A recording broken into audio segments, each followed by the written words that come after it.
Molo Sanbonani, hello, how's it? Good morning, good morning, good morning. Welcome to another episode of the Big Daddy Liberty Show's Vuka Nazo, your morning news analysis show. Welcome to it. My name is Sihle Ngobese. My apologies, dear viewers. I'm still definitely under the weather.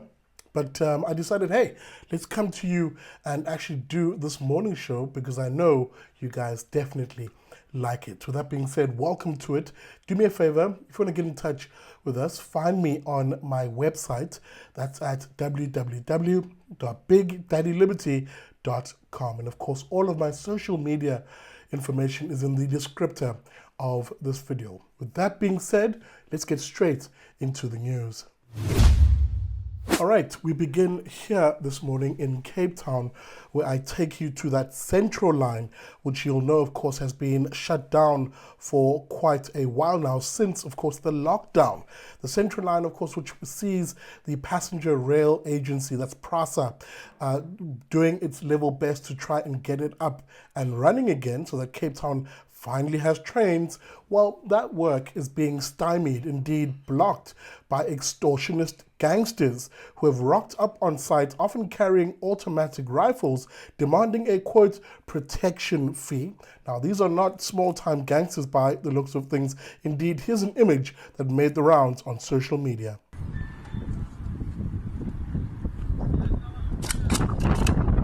That's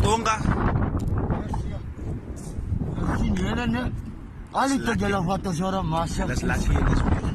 That's lucky. Ek is kan gaga. Julle weet met die fucking wat.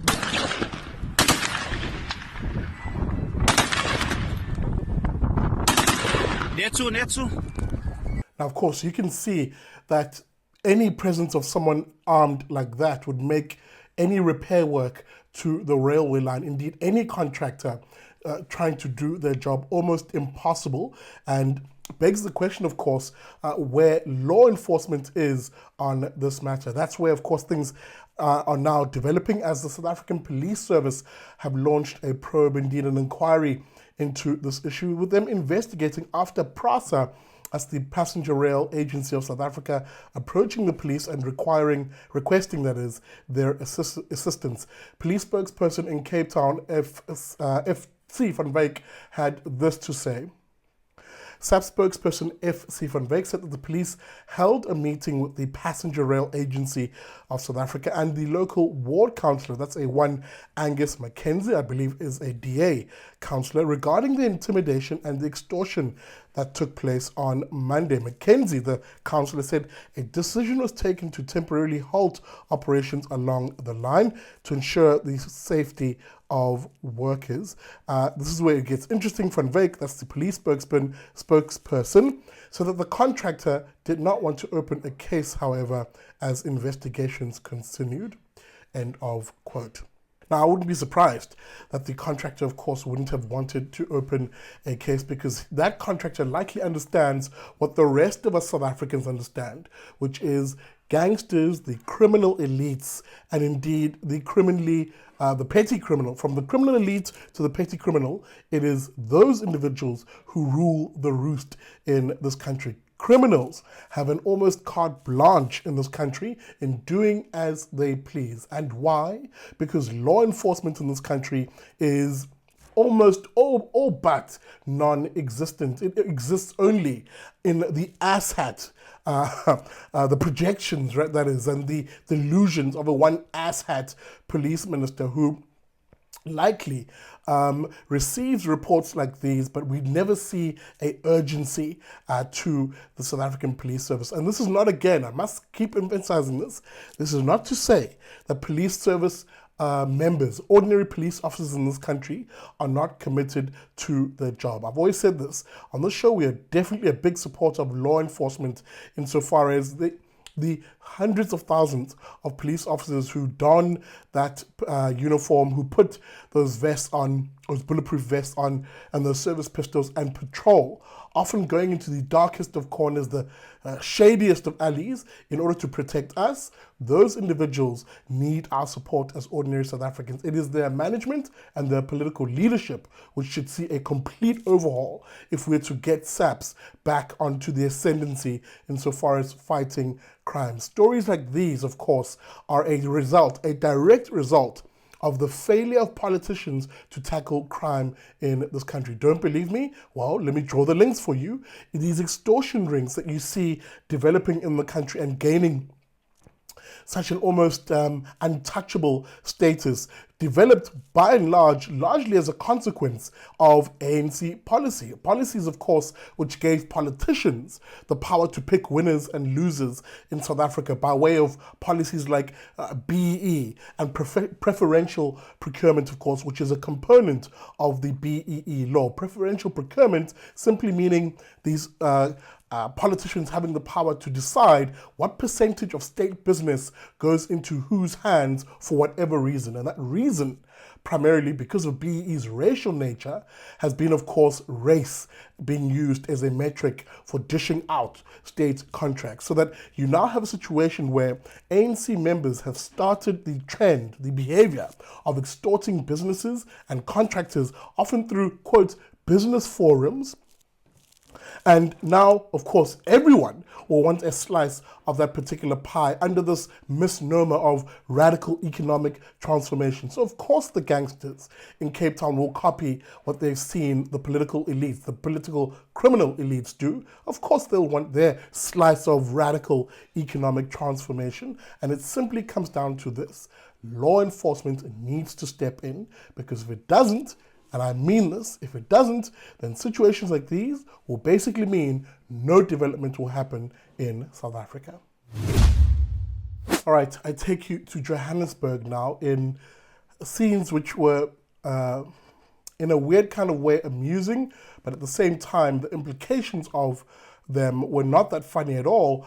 Were the Congress of the People, that's of course the COPE party led by Umesiwa Lekota. Lekota, of course, as you'll know, if you've been following the corporate media, has come under quite a lot of pressure and a lot of criticism by his own party members, indeed his second in command, one Willie Madisha of Hong Hong fame. You remember that. Hong Hong Hong. Honorable Madisha. Hong Hong. Honorable Madisha. Things are very tense and maybe not much in the way of giggling and funniness in the party at the moment, where at a briefing held by the party president, for him, of course, trying to refute the claims against him and to give his account of things, of what's happening in the party, this happened.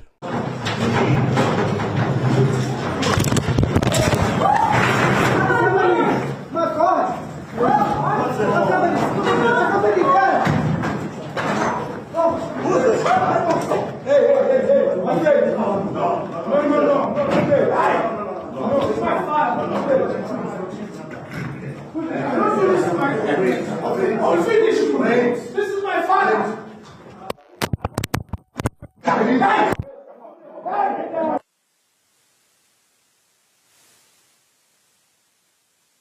him out. Take him out. Take him out.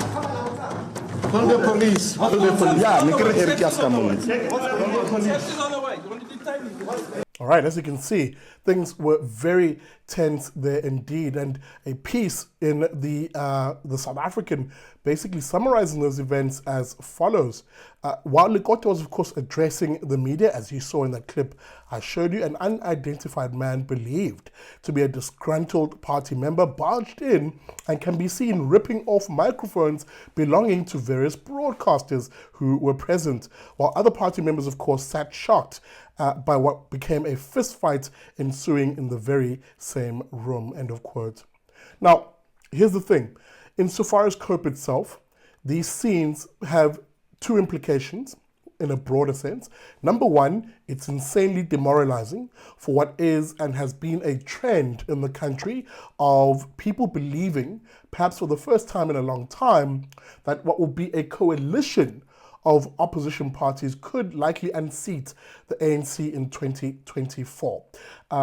Demoralizing to those people who had that belief, of course, because if they then watch and see these opposition parties tear each other apart, that belief begins to wane indeed, as the opportunity to perhaps see a stable coalition of these parties getting together dissipates right in front of them. The second implication, of course, is one of the overall health of our politics in this country, where all issues are resolved via violence. It's absolutely unacceptable and should be condemned that something like this could happen at not only COPE but other political parties, where often violence is used to resolve matters. Now, this may have been just fisticuffs in this particular incident, but we know that in this country, political violence can also take the form of actual hits, actual murder, as these politicians knock each other off, murder each other, often for political patronage and access to state power. These are some of the things, of course, which do not bode well as we head into 2024. Already, of course, with people seeing how these coalitions, as they currently are at a local government level, given the local government election results that saw them get together and form coalitions across the country, already leaving a sour taste in people's mouths as people wonder, will these parties be able to hold it together and actually oust the ANC and work together in coalitions? And will they even reach 2024 if things are this fractured already? All right, in our final story for this morning, we take you, of course, to a warning by the Institute of Race Relations, them basically pointing out that the threat of expropriation without compensation, that is politicians wanting to thieve and steal your land from you, to actually dismantle and destroy our ability as South Africans, black, white, Indian, and coloured, to actually say we own this little piece of South Africa, whether it be our homes or properties, whatever the case may be. That piece of legislation that poses a threat to South Africans is still very much within the ambit of being a risk that we face, as the expropriation bill, is before Parliament and they'll vote on it on the 14th of September. But the provisions of that bill is what I want to talk about insofar as the IRR warning that this bill will make it easier for land invasions to occur, and those land invasions leading to EWC. Don't take it from me. This was a comment I got from the head of campaigns at the IRR, Gabriel Krauser. Section 12.3 of the Expropriation Bill says that it may be just and equitable for nil compensation to be paid where land is expropriated, where there are certain circumstances, including but not limited to, and then in the third instance it says where an owner has abandoned the land by failing to exercise control over it. That means if your land is invaded and you've lost control over it, you can then be subject to EWC, expropriation, without any compensation. That is just one of the 5 circumstances, all of which absurdly undermine the basic property rights, which mean that the state is supposed to defend you from theft, not validate it. The expropriation bill is going to be voted on 14 September by a parliamentary committee, and after that it sits on the floor of the National Assembly. It must be stopped. It can be stopped, and we call on people to speak out. All right, now you've heard it, of course, from Gabriel Krauser. And I want to read a quick piece in the Citizen, which basically points out how the process would be a rather insidious one that is applied by politicians as they maneuver against you to try and give themselves the power to take away your property, your land, and the like. Of course, the Citizen reporting as such that the key to this channel for EWC is defining abandoned, of course, as a loss of control over the property. On this definition, if an owner is outside their property looking in but unable to get any further because of harassment by illegal land invaders, then the owner has lost control of that property. That property would then suddenly be open, of course, to EWC. Now, if you read that and begin to join the dots, you'll remember the story I brought to you at the beginning of this week of the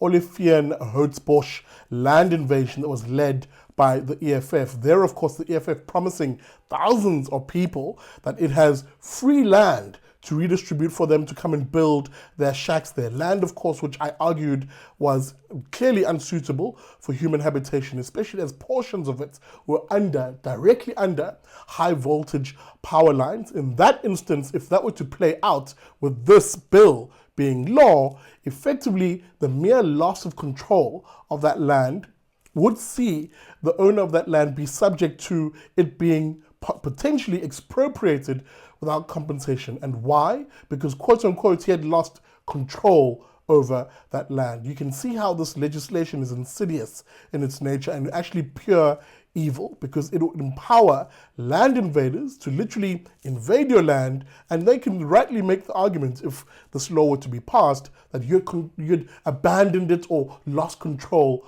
over it, simply because they, of course, would have threatened you from going or reclaiming ownership of your land. There is a war in this country against you, the ordinary citizen, from being able to own something in peace. And that is a war which is fundamentally against your life, your liberty, your freedoms, and your property rights. You've got to begin to support organizations who are fighting back against this terrible trend in this country, and who are fighting for your right to be able to say you own something and it is yours. All right, that's it from me this morning. I hope you enjoyed this episode of Vuka Nazo. Remember, if you want to get in touch with us, and hey, more importantly, if you want to support the show financially, we really are indebted to you guys who contribute to the show, contributing as little as 100 to 150 Rand a month. Do so, of course, by finding out those details on our website at www.bigdaddyliberty.com. And of course, all of our information as to how you can get a hold of us on social media is in the descriptor of this video. If you're watching this on YouTube in particular, do me a solid favor. Hit that subscribe button, become a part of the Big Daddy Liberty, family. And it's as easy as hitting subscribe and, of course, the bell notification so that you're notified every morning, weekdays from 7 a.m. when Vuka Nazo is on your screen. Have a great morning.